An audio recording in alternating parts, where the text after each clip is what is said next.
Hello there. Welcome back to Applied Management Info. This video, we are still working on the question paper of November 2024. So we are going to look at the last question of that question paper. That is our question 4. So the first question that we have reads and define the following below. So the first term that we have is line organization. So basically, line organization. It defines the line of authority, whereby we are saying it is the power given to someone in a supervisory position to mandate actions by subordinates. So obviously, the directives that are going to be given to subordinates indicate the process of line organization. So it is the chain of command within an organization that confers the power to order subordinates to perform a task within their job description. So basically, that's a line of authority that is obviously exercised under a line organization. So we have a brief description that we have according to our answer section, which reads, we have got the first point saying it's a chain of command. It confers the power of authority, and it clearly identifies superiors and subordinates. Lastly, we have got an organization structure where the line authority flows directly from the top to the lower levels in the organization. So basically, those are the points that we have that are describing line of authority. So moving on to the next part, which is now employee. In terms of the description of an employee, but an employee is someone who is paid to work for someone else. So that's an employee. We have again a brief description that we have of an employee, which reads, so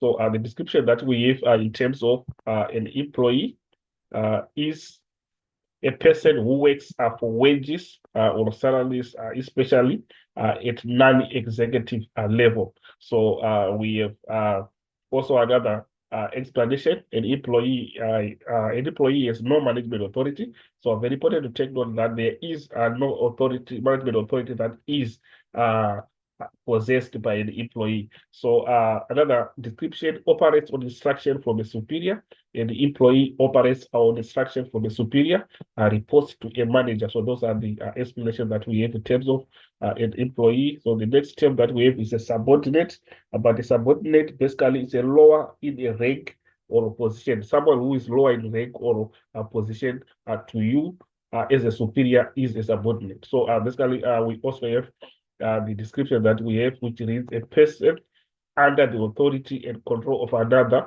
within an organization, and someone who is lower in rank to another or subject to another's control. So we also have the last part, which says operates on instruction from a superior. So those are the descriptions that we have. Then we go to 4.2, which is describe 6 advantages of a delegation. So obviously, we also have delegation, which we also need to describe. So the delegation is the process of distributing and entrusting work to another person. So when you are distributing or allocating, or we can rather call it entrusting work to another person, it's delegation.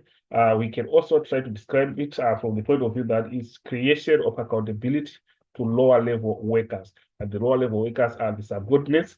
So the question requires us to come up with 6 advantages of delegation. So obviously, when a superior delegates work, it means the superior obviously is going to remain with the most important activities and concentrate on those activities. So basically, we are saying the superior or the manager will have more time to concentrate on more important issues. So the less important issues are then delegated to lower level workers. So that becomes an advantage. So if you go to other section would say that these are the advantages of delegation.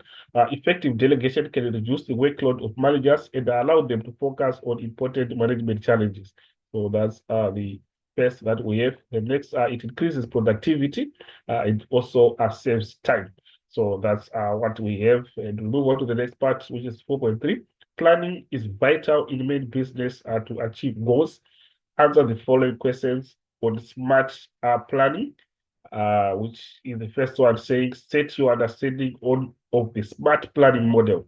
Remember, a SMART stands for specific for S, and we've got M standing for measurable, and then A is achievable, and then R is realistic, and T is time bound or timely. So that's what we have.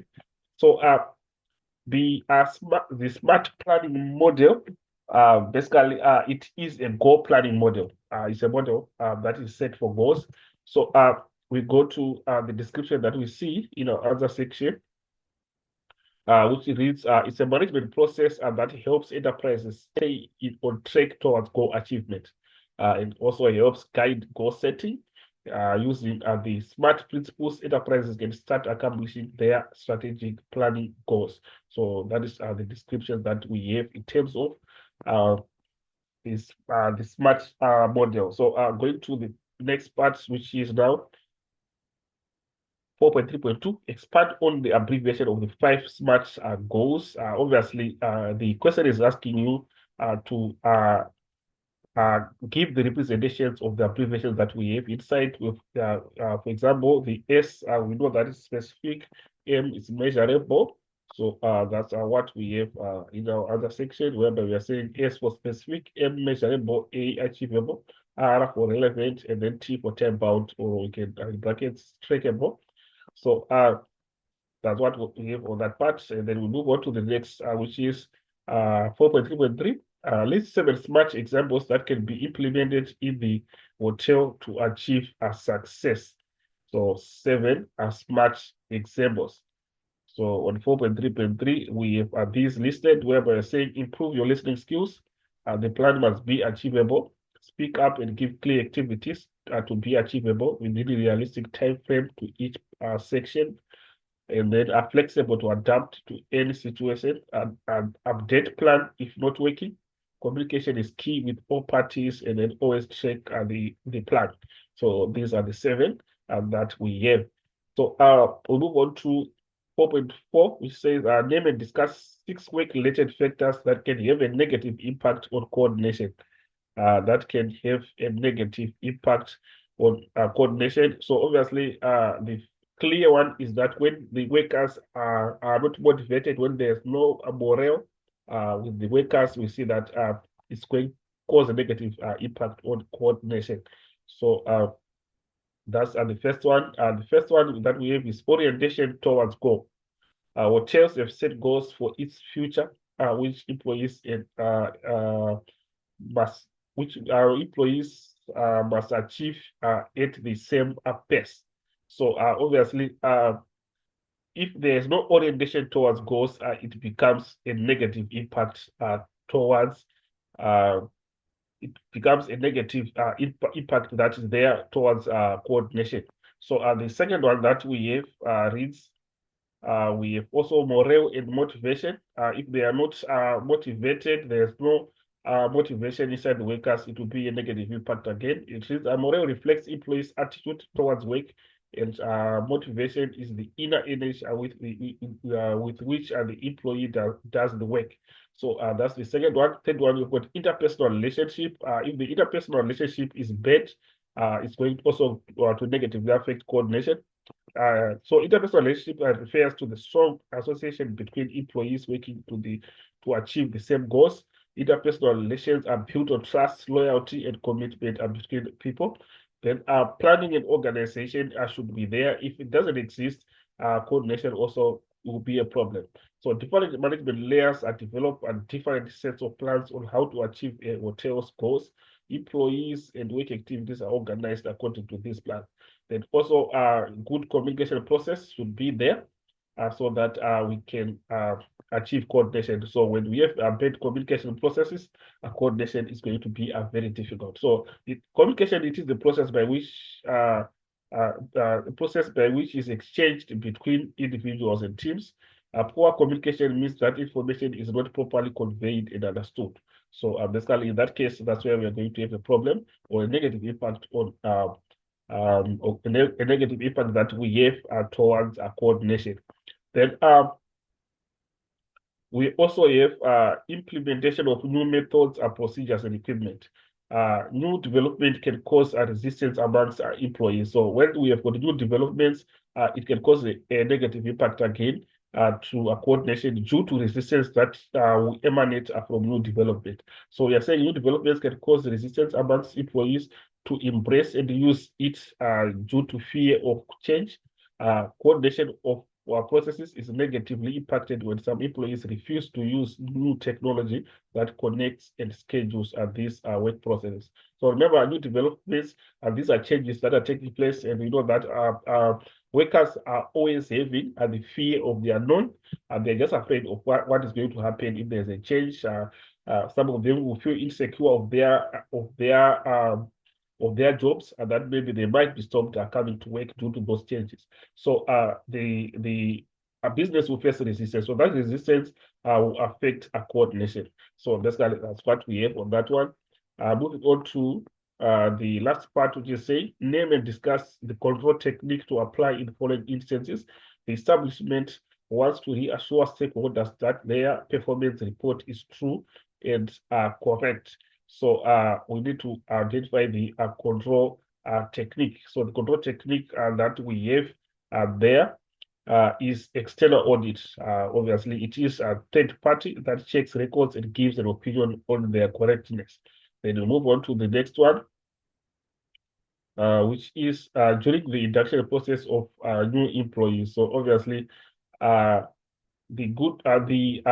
proper induction processes should be taken note of so that they are applied so that we achieve a good induction process in terms of familiarizing the new employees that are coming. So on the other section, we are saying we should make them aware of standing rules or regulations and procedures because new employees must know the rules from the beginning to avoid mistakes.